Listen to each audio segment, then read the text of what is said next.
سب سے پہلے یہ بات سمجھ لینا ضروری ہے کہ روزہ ایک الگ عبادت ہے، وہ فرض ہے، اور تراویح یہ ایک الگ عبادت ہے، فرض یا واجب نہیں ہے۔ بہرحال رسول اللہ صلی اللہ علیہ وآلہ وسلم کی پیاری پیاری سنت ہے۔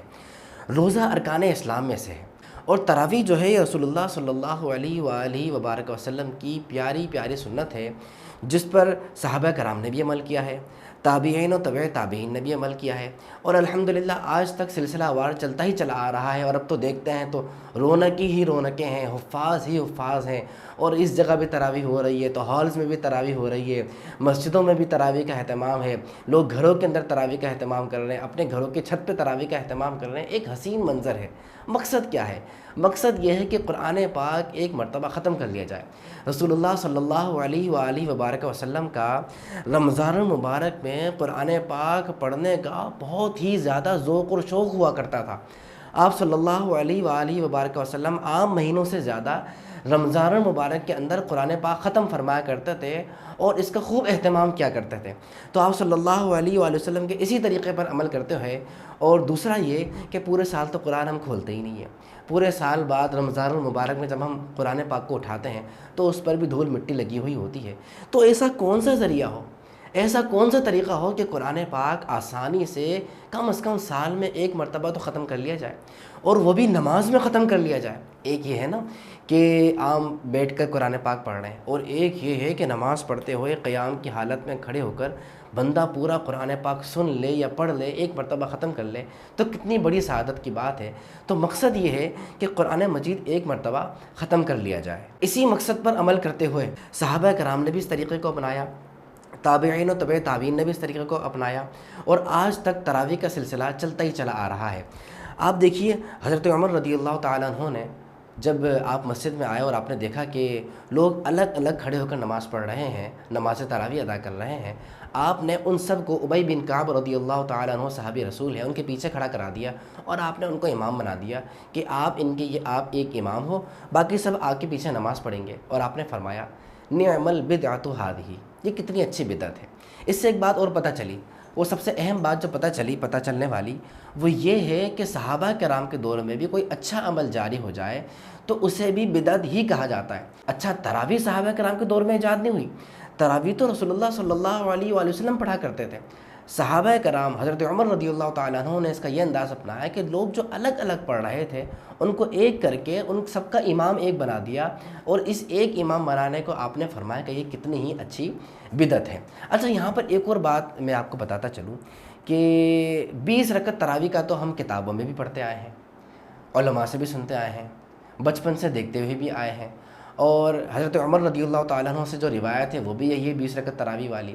لیکن اب ایک نیا سلسلہ آیا ہے، ایک نئی بات سامنے لانے والے لائے ہیں، کہہ رہے ہیں کہ جی 8 رکعت تراویح ہے۔ اس حوالے سے تھوڑی سی کنفیوژن دور کرنا چاہتا ہوں۔ دیکھیے، جو اس روایت کا راوی ہے، یعنی جس نے اس روایت کو نقل کیا ہے کہ تراویح 8 رکعت ہے، وہی شخص 20 رکعت تراویح کی روایت بھی روایت کرتا ہے۔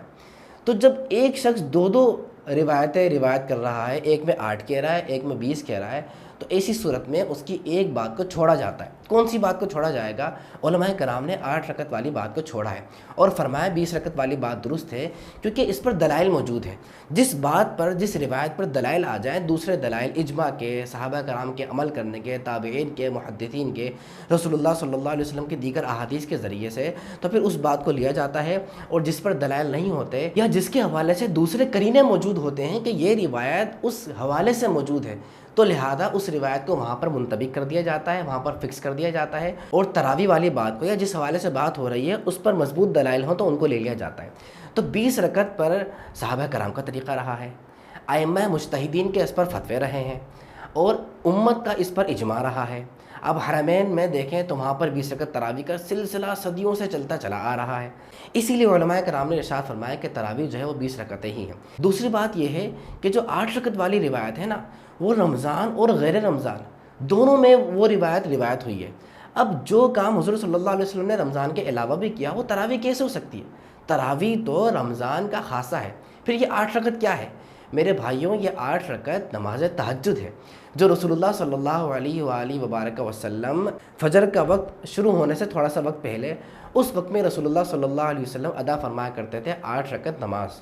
اور اس کے ساتھ 3 رکعت وطر کے پڑھا کرتے تھے، تو یہ کل ہو گئیں 11 رکعتیں، کیونکہ 11 رکعت تو تراویح نہیں ہو سکتی نا، تراویح 2 کر کے بھی 10 بنیں گی یا پھر 12 بنیں گی۔ تو یہ قیام اللیل ہے، حضور صلی اللہ علیہ وآلہ وسلم پر فرض نماز ہے، اور ہمارے لیے نفل نماز ہے، افضل نماز ہے، بہت خوبصورت نماز ہے قیام اللیل۔ لیکن بہرحال تراویح کا اپنا ایک مقام ہے، مرتبہ ہے، اس حوالے سے الگ روایت موجود ہیں۔ 2023 چل رہا ہے، آپ دیکھیے کہ جس کی غذا عادی بھی ہوتی ہے نا، رمضان میں اس کی غذا ڈبل ہو جاتی ہے۔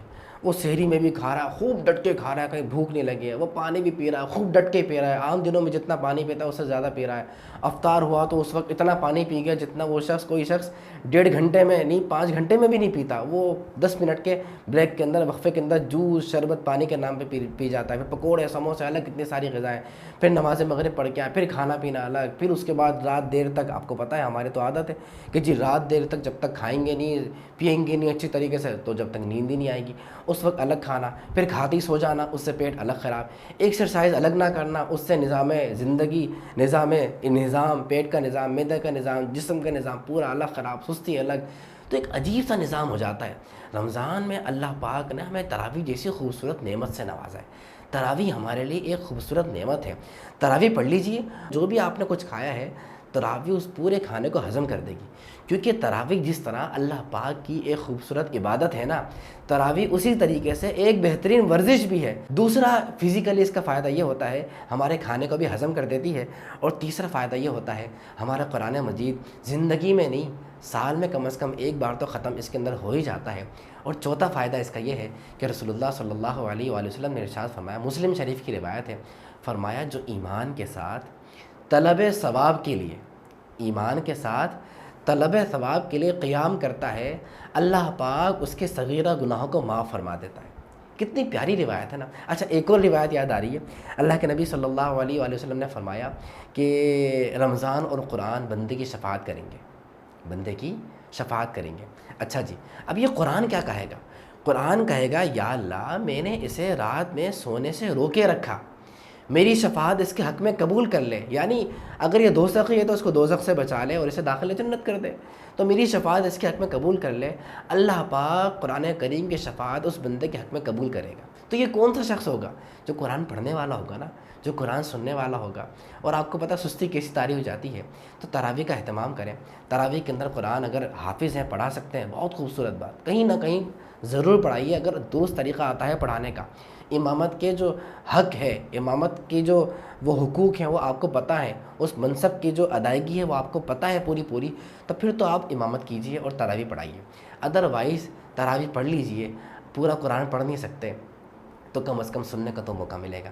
اللہ پاک سے دعا ہے اللہ پاک تراویح جیسی خوبصورت عبادت پر مجھے، آپ کو، ہم سب کو عمل کرنے کی توفیق عطا فرمائے۔ ایک آخری بات میں یہ کہوں گا کہ جب تراویح پڑھنے جائیں نا تو اکیلے نہیں جائیے گا۔